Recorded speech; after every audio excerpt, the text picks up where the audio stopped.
चर्चा करने के लिए हमारे साथ मनोज जी भी हैं, अनिल जी भी हमारे साथ बने हुए हैं। मनोज जी, कल का मैच बेहद खास होने वाला है। 5 मैच लगातार इंडिया जीत चुकी है और क्या ये जो सिलसिला चला आ रहा है ना हारने का टीम इंडिया का, वो जारी रहेगा? कल आपको क्या उम्मीदें लग रही हैं कल के मैच से? देखिए, दोनों टीमों की अगर फॉर्म को देखें तो आप जैसा कह रही हैं बिल्कुल ऐसा ही होता हुआ नजर आ रहा है और कोई मुझे नहीं लगता कि भारत के विजय रथ पर कोई लगाम लगा पाएगा। और इंग्लैंड तो बिल्कुल नहीं, क्योंकि इंग्लैंड की टीम की अगर देखें तो हाल बेहाल है, 10वें नंबर पर, मतलब पिछली चैंपियन है जरूर और पिछली बार इसने भारत को हराया भी है, तो हमें उसका हिसाब भी चुकता करना है, लगान सहित वसूल करना है। और अगर देखें तो 10वें नंबर की ये टीम है और भारत एकमात्र इस पूरे टूर्नामेंट की अपराजित टीम है, उसे कोई हरा नहीं पाया है।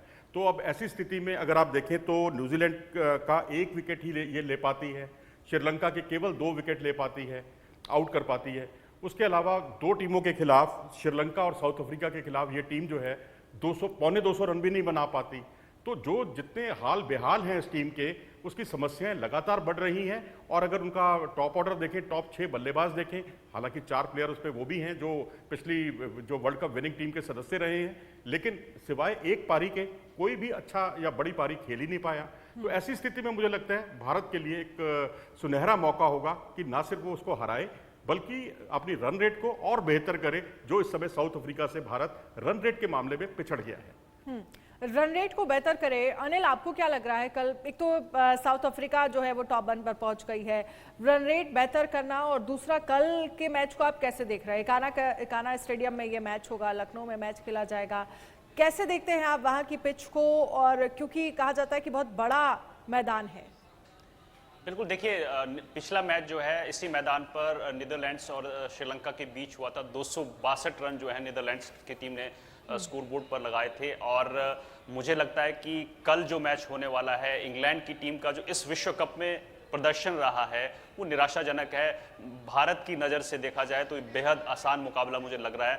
और हालांकि इंग्लैंड की टीम जो है वर्ल्ड चैंपियन है और उसके जो बल्लेबाजी है वर्ल्ड क्लास है। हालांकि वो इस विश्व कप में नहीं चल पाए, लेकिन आप अगर टॉप ऑर्डर से नीचे तक देखेंगे 7 नंबर तक उनके पास वर्ल्ड क्लास बल्लेबाज हैं जो कभी भी कुछ भी कर सकते हैं। लेकिन इस विश्व कप में अभी तक नहीं चल पाए हैं। ना उनके गेंदबाज मार्क वुड जैसे गेंदबाज हैं वो विकेट के लिए तरस रहे हैं।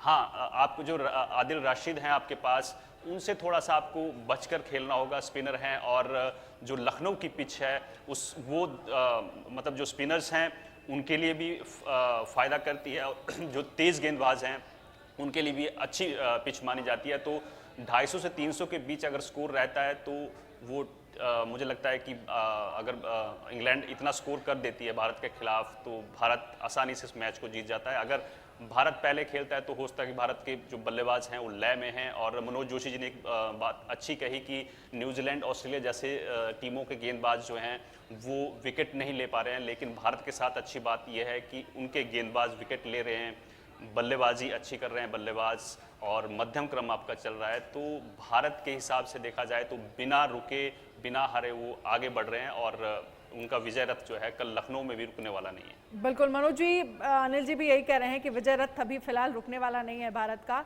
लेकिन कल की पिच को आप कैसे देखते हैं? जैसे उन्होंने कहा कि स्पिनर्स के लिए फ्रेंडली है, जो तेज गेंदबाज है उनके लिए काफ़ी फेवर में मानी जाती है यहाँ की पिच। देखिए, ऑस्ट्रेलिया और साउथ अफ्रीका का मुकाबला इसी पिच पर हुआ था और यहाँ पर 2 तरह की बातें अभी तक सामने आई हैं लखनऊ के हमने सोर्सेज से जो पता लगाया। एक तो ये कि यहाँ पर लाल मिट्टी की पिच का सहारा लिया जाएगा, लाल मिट्टी की जो पिच होगी। अब अगर लाल मिट्टी की पिच होती है तो इसका मतलब है कि यहाँ पर बाउंस भी होगा, यानी उछाल होगा, तो यहाँ पर स्ट्रोक प्लेयर्स को मदद भी मिलेगी। लेकिन अमूमन यहाँ पर होता ये है कि लाल मिट्टी और काली मिट्टी दोनों को मिलाकर एक पिच बनाई जाती है, जो ऑस्ट्रेलिया वाले मुकाबले में देखने को मिली थी, जहां ऑस्ट्रेलिया से पहले साउथ अफ्रीका ने 311 रन मुश्किल हालात में बनाए थे। लेकिन उसके बाद पौने 200 के आसपास ही टीम जो है ऑस्ट्रेलिया की ढेर हो गई थी। तो उससे आप अंदाज़ा लगा सकते हैं कि पहले बल्लेबाजी करके आप कितना बड़ा स्कोर खड़ा कर सकते हैं। लेकिन क्योंकि भारत अभी तक सारे मुकाबले बाद में बल्लेबाजी करते हुए, यानी रनों को चेज करते हुए जीता है, बहुत बड़ा चेज मास्टर भारत साबित हुआ है। तो ऐसी स्थिति में थोड़ी सी चुनौतीपूर्ण जरूर रहेगा अगर भारत बाद में बल्लेबाजी करता है तो। भारत बाद में बल्लेबाजी करता है तो चुनौतीपूर्ण रह सकता है, ये मनोज जी की तरफ से कहा गया। लेकिन अनिल, अगर हम बात करें, चेस मास्टर भारत रहा है जितने भी मैचेस रहे हैं, और मुझे लगता है कि जो भी स्ट्रेटजीज बनाई गई हैं उनमें भारत जो है वो खरा साबित हुआ है, जीत भारत के हाथ लगी है। कल के लिए कोई चुनौती आप देख पा रहे हैं? देखिए, मैं एक चीज़ ऐड करना चाहूँगा कि मनोज जोशी जी ने पिच की बात की, तो आज एक रिपोर्ट सामने आई है कि पिच पर घास थी और उसको हटाने के लिए कहा गया था। तो उसका मतलब साफ है कि इस पिच पर जो है स्कोर बड़ा देखने को मिल सकता है, और ये पिच जो है बल्लेबाजों के लिए मदद करेगी। ये आज जो रिपोर्ट्स लखनऊ से सामने आई हैं। और वही मैं आपको आप पूछ रहे थे सवाल कि जो भारत के लिए चैलेंज क्या हो सकता है, तो मैं आपको जो पहले बात बता रहा था कि इनके पास वर्ल्ड क्लास बल्लेबाजी है, और वो हालांकि लय में नहीं है। स्टोक्स, विन स्टोक्स और डेविड मलान जैसे खिलाड़ी है, और बटलर आपके पास है, रूट आपके पास है, तो इनसे थोड़ा सा बचकर रहना पड़ेगा। हालांकि कुलदीप यादव, चलिए ठीक है, जडेजा, ये सब वो प्लेयर हैं जो मुझे लगता है कि स्कोर बड़ा नहीं करने देंगे इंग्लैंड। चलिए, बहुत बहुत शुक्रिया आप दोनों का ही हमारे साथ जुड़ने के लिए, इस चर्चा में शामिल होने के लिए। अब देखना ही होगा कि कल भारत का विजय रथ जो अभी तक लगातार जारी है वो आगे इसी तरह से बढ़ता हुआ नजर आएगा या फिर नहीं। बहुत बहुत